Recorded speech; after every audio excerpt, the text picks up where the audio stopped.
নমস্কার, আমি অশোকা। আজকে রান্না বাঙালির মাছের ঝোল ভাত। নুন হলুদ মাখিয়ে নিলাম মাছে, সাদা তেল দিলাম, মাছটাকে ভেজে নিলাম।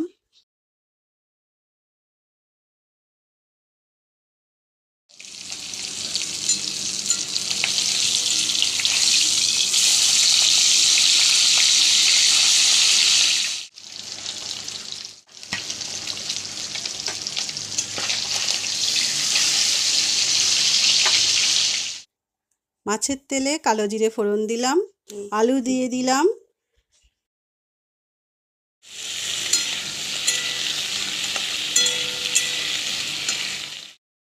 হলুদ দিলাম,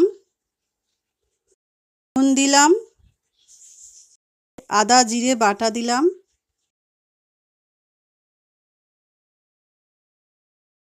টমেটো দিলাম, জল দিলাম। ভাজা মাছ ঝোলে দিয়ে দিলাম। 2 মিনিট পর নামিয়ে নিলাম।